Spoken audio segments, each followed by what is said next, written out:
चतुर्मास का प्रारंभ हो चुका है। चतुर्मास यानी 4 महीने तक जब भगवान देवशयनी एकादशी से और देवोत्थान एकादशी तक योग निद्रा में चले जाते हैं, ये जो समय होता है ये बड़ा ही महत्वपूर्ण समय होता है। 25 जुलाई को प्रारंभ हुआ चतुर्मास, क्योंकि इस दिन देवशयनी एकादशी थी। देवशयनी एकादशी से लेकर के कार्तिक शुक्ल एकादशी यानी देवोत्थान एकादशी तक भगवान योग निद्रा में चले जाते हैं। तो 25 जुलाई से लेकर देवशयनी एकादशी से लेकर के 20 नवंबर देव उठनी एकादशी तक कोई भी मांगलिक कार्य नहीं होगा। आखिर क्यों इस चतुर्मास में 4 महीने तक कोई भी मांगलिक कार्य नहीं होता है, कोई भी शुभ कार्य नहीं होता है, सारे कार्य बंद होते हैं? इसके पीछे बहुत ही महत्वपूर्ण बात है कि 4 महीने तक भगवान विष्णु योग निद्रा में चले जाते हैं।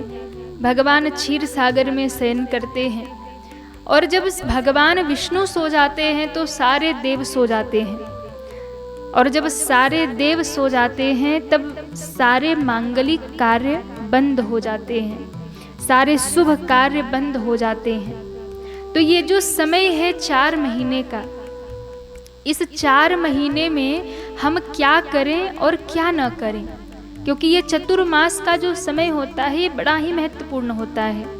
इसमें देवशयनी से लेकर देवोत्थान तक बहुत सुंदर नियम हैं। यदि कुछ भी नियम का हम पालन कर लेते हैं, कुछ कार्य यदि हम कर लेते हैं, तो हमारे जीवन के सारे दुख कष्ट समाप्त हो जाते हैं। तो बहुत सुंदर समय है कि जब चतुर्मास प्रारंभ होता है तो सारे मांगलिक कार्य बंद हो जाते हैं। तो सबसे पहले इस चतुर्मास में हमें क्या क्या नहीं करना चाहिए हम ये जान लें, क्योंकि चतुर्मास में बहुत सारी चीज़ें नहीं करनी चाहिए, और यदि आप करेंगे तो उसका लाभ नहीं मिलता है। तो सबसे पहले इस चतुर्मास में विवाह नहीं होता है, गृह प्रवेश नहीं होता है, कोई भी मांगलिक शुभ कार्य नहीं किया जाता है। इस समय जनेऊ नहीं होता, मुंडन संस्कार नहीं करना चाहिए। अधिक मास के बाद जब ये चतुर्मास लगता है तो इस चतुर्मास में हमें कोई भी शुभ कार्य नहीं करना चाहिए। आप इस समय गृह प्रवेश मत करिए, नया व्यवसाय शुरू मत करिए, किसी भी नए वस्तु का प्रारंभ मत करिए, नए कार्य का प्रारंभ मत करिए, क्योंकि जब देव ही सो रहे हैं, भगवान विष्णु ही निद्रा में हैं, तो इस समय कोई भी मांगलिक कार्य करना शुभ नहीं माना जाता है, अत्यधिक फलदायी नहीं माना जाता है। अब प्रश्न ये है कि जब ये सब कार्य नहीं होंगे तो आखिर चतुर्मास में इस 4 महीने में होगा क्या? तो ये बहुत सुंदर समय है। इस चतुर्मास में हमें कुछ नियम करने चाहिए। इस चतुर्मास में हमें भक्ति और आध्यात्मिक ऊर्जा को बढ़ाना चाहिए। सबसे पहला नियम कि हमें नित्य ही सूर्योदय से पहले स्नान कर लेना चाहिए और भगवान नारायण का पूजन करना चाहिए। चतुर्मास में भगवान का पूजन करना ये विशेष महत्व रखता है।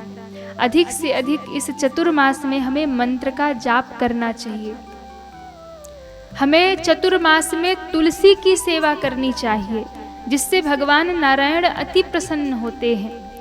सात्विक भोजन लेना चाहिए, दान करना चाहिए, हमें गौ सेवा करना चाहिए, और हो सके तो धार्मिक ग्रंथों का अध्ययन हमें निश्चित रूप से करना चाहिए।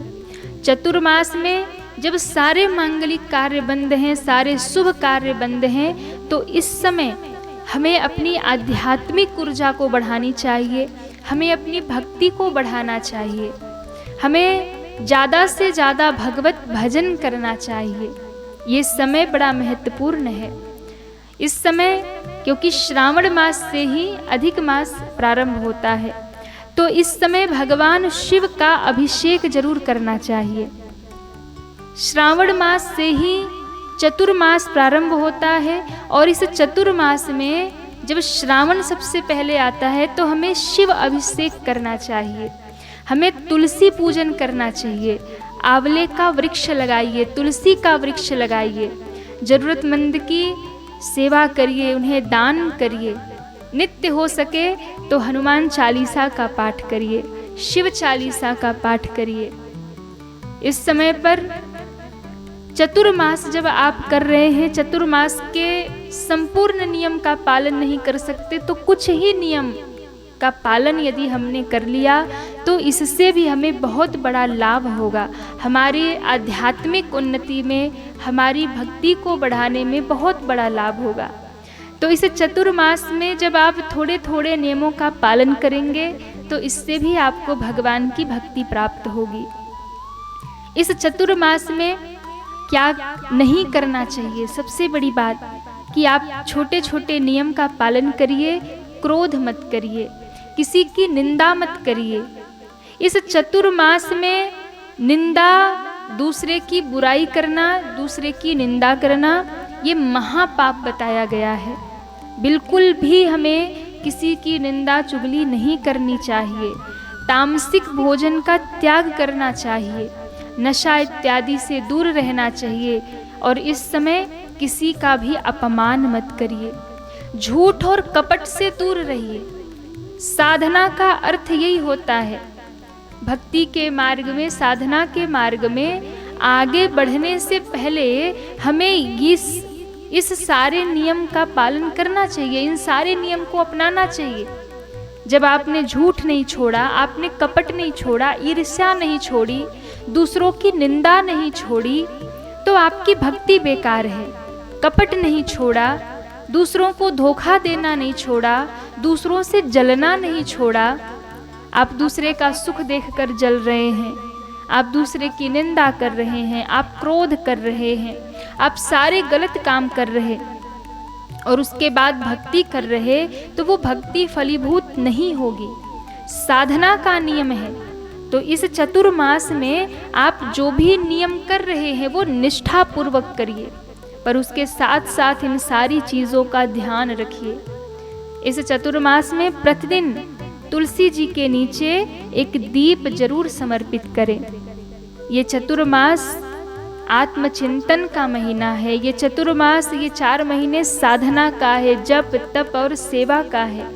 अधिक से अधिक जप करें, तप करें, सेवा करें। ये भगवान की भक्ति प्राप्त करने का श्रेष्ठ महीना है, श्रेष्ठ समय है और भक्ति को बढ़ाने का श्रेष्ठ समय है। इसलिए इस समय जब सारे मांगलिक कार्य बंद हैं, सारे शुभ कार्य बंद हैं, कोई भी नया काम नहीं होगा, तो इस समय हमें इन सारे चीज़ों को करना चाहिए। 4 महीने तक हमें कुछ न कुछ नियम करना चाहिए। इन 4 महीनों में अलग अलग देव उपासना करनी चाहिए। चतुर्मास, इस 4 महीने में जो सबसे पहला महीना है वो है श्रावण मास। 1 महीने तक जब सारे देव सो गए हैं, यहाँ तक कि जब भगवान विष्णु भी योग निद्रा में चले गए हैं, सारे देव जब सो गए, तब हमारे महादेव जगे हैं। इस समय सृष्टि का कार्यभार किसके हाथ में है? शिव के हाथ में है, महादेव के हाथ में है। तो इस समय हमें अधिक से अधिक शिव उपासना। तो चतुर्मास का जो प्रथम महीना है वो है श्रावण मास, और इस श्रावण मास में शिव उपासना की बड़ी महिमा है। शिव जी का अभिषेक करें, शिव जी का पूजन करें। दूसरा महीना है भाद्रपद, यानी भादों का महीना। इसमें जन्माष्टमी भी आती है, कृष्ण जन्माष्टमी का उत्सव। श्री गणेश भगवान की उपासना का, आराधना का ये महापर्व है। तो भादों में गणेश आराधना, श्रावण में शिव उपासना। इसके बाद तीसरा महीना आता है अश्विन मास। इस महीने में नवरात्रि आती है, ये शक्ति की साधना का समय है। तो अश्विन मास में हमें शक्ति की आराधना करनी है, शक्ति की साधना करनी है, हमें देवी उपासना करनी है। और फिर चौथा आता है कार्तिक मास। इस कार्तिक मास में विशेष तुलसी पूजन, भगवान नारायण का पूजन और देव उठनी एकादशी से पुनः सारे शुभ कार्यों का प्रारंभ। जब दीपावली बीत जाती है और इस दीपावली में लक्ष्मी का पूजन, गणेश जी का पूजन, और उसके बाद देव उत्थान एकादशी से सारे मांगलिक कार्य हो जाते हैं प्रारंभ, और फिर भगवान नारायण जग करके सृष्टि का कार्यभार संभाल लेते हैं। तो ये चतुर्मास जो 4 महीना है, श्रावण मास, भाद्रपद, अश्विन मास और कार्तिक मास, इन 4 महीनों में अलग अलग देव उपासना साधना हमें करनी चाहिए और अपनी भक्ति की ऊर्जा को बढ़ानी चाहिए। इन 4 महीनों में जो भी शास्त्र हमें आज्ञा करते हैं वो हमें जरूर पालन करना चाहिए। और अलग अलग महीने में अलग अलग देवों की उपासना होती है। हमें इन 4 महीनों में हर एक महीने में कुछ न कुछ त्याग करना चाहिए। वैसे तो अधिक मास के बहुत नियम हैं, लेकिन जितना भी हमसे हो जाए हम उतना ही करें, अधिक ना हो पाए तो थोड़ा ही करें।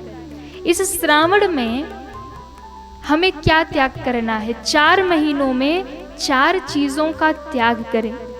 यदि आप अधिक मास का पालन कर रहे हैं तो इन 4 महीनों में 4 चीज़ों का अवश्य ही त्याग करें। श्रावण मास में हरी पत्तेदार सब्जियों का त्याग करें।